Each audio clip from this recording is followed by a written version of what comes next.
Welcome to this explainer. Today we're going to unpack what is arguably one of the most fascinating engines of macroeconomics, the multiplier effect.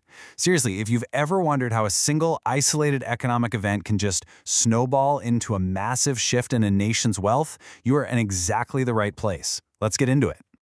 So how exactly can a single dollar of investment create $5 of economic growth? It kind of sounds like magic, right? Putting in $1 and getting 5 out. But the truth is, this isn't magic at all. It's actually a deeply mathematical, strictly defined chain reaction that literally governs the wealth of nations. It's the absolute bedrock of how small initial investments trigger these massive, sweeping economic ripples. To totally wrap our heads around this, we'll follow a pretty clear path today. We're going to start with the core definition, check out the engine driving it, known as the MPC, go over the rules of the game, walk through a chain reaction example, and finally, wrap up with the different kinds of multipliers out there. All right, part one, the core definition. Let's start with where this whole idea came from. R.F. Khan actually introduced this concept first, looking at it in terms of employment. But it was J.M. Keynes who took that idea and famously adapted it to focus specifically on investment. Keynes redefined it as the investment multiplier, and honestly, that's the version that completely reshaped modern macroeconomic theory as we know it today. So what does this actually mean? The absolutely crucial point here is that K, which stands for the multiplier, simply measures exactly how much national income changes when a brand new investment is injected into the system. The formula? Well, it's beautifully simple. K equals delta Y divided by delta I. Now don't let the Greek letters scare you. The delta symbol just means change in. So if delta I is our increase in investment and delta Y is the resulting increase in national income, the multiplier is just the ratio between those two. And because that change in overall income is a direct result of the change in investment, that's exactly why Keynes called it the investment multiplier. Moving on to part two, the engine, MPC. Now, the multiplier's true power, it relies entirely on the MPC, or marginal propensity to consume. This is really just a fancy way of describing the relationship between how much extra income people get versus how much of that extra money they actually spend. The formula is MPC equals the change in consumption, delta C, divided by the change in income, delta Y. Let's put that into perspective. Basically, if you suddenly get an extra $100 in your pocket, how much of that are you going to go spend at the store right now, and how much are you going to tuck away safely in the bank? That portion you decide to spend, that is your marginal propensity to consume. You know, it's like a perfect seesaw. Your propensity to consume and your marginal propensity to save, the MPS, they have to add up to 100% of that extra money. The more you spend, the higher the multiplier goes. But if you decide to save that unspent income, the multiplier actually shrinks. Why? Because savings represents money that isn't immediately flowing back into the economy to keep that chain reaction going. So the multiplier is directly related to the MPC and inversely related to the MPS.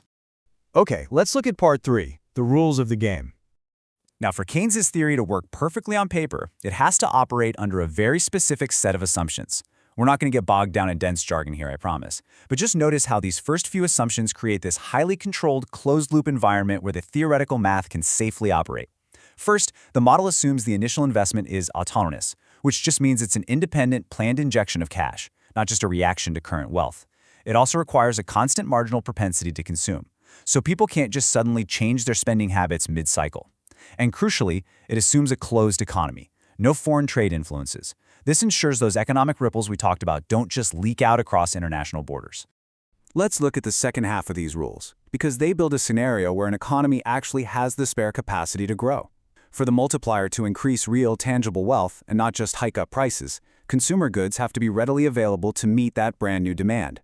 We're assuming no time lags, no price changes, and, this is a big one, the economy absolutely must be at less than full employment. Think about it. If literally everyone is already working and all the factories are maxed out to capacity, pouring more money into the system doesn't create real growth. It just creates immediate inflation. All right, part four, the chain reaction example. This is where it gets really good. Take a look at this mathematical pattern. It's fascinating. If people spend 75% of their extra income and save 25%, the multiplier is exactly 4. If they split it down the middle, 50-50, the multiplier drops to 2. But if they go out and spend 90% of that extra income, the multiplier shoots all the way up to 10. It's super clear. The more velocity the money has, the faster it changes hands, the greater the overall economic expansion. Let's put a real-world spin on this. Say an initial investment of 10 units drops into our economic pond, and we have a multiplier of 5. Those continuous ripples of spending and earning are going to expand until the total income grows by 50. Imagine it like this. Someone invests $10 to build a new road. The construction workers take that $10 and spend a portion of it, let's say $8, at the grocery store. Then, the grocer takes that $8 and spends a portion of it on, say, a new car, and so on and so on.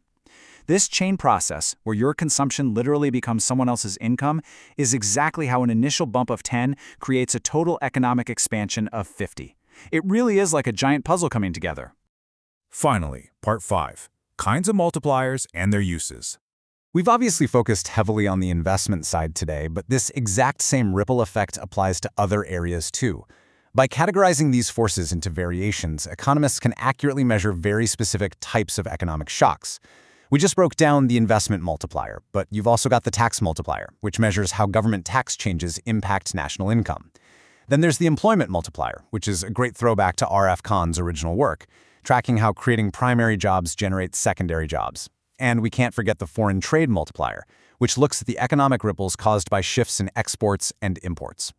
And why does all this matter to us? Because governments actively use these calculations to design policies meant to pull a stagnant economy right out of a slump and steer it back toward full employment. This isn't just dusty textbook theory. It has immense practical application in our everyday lives.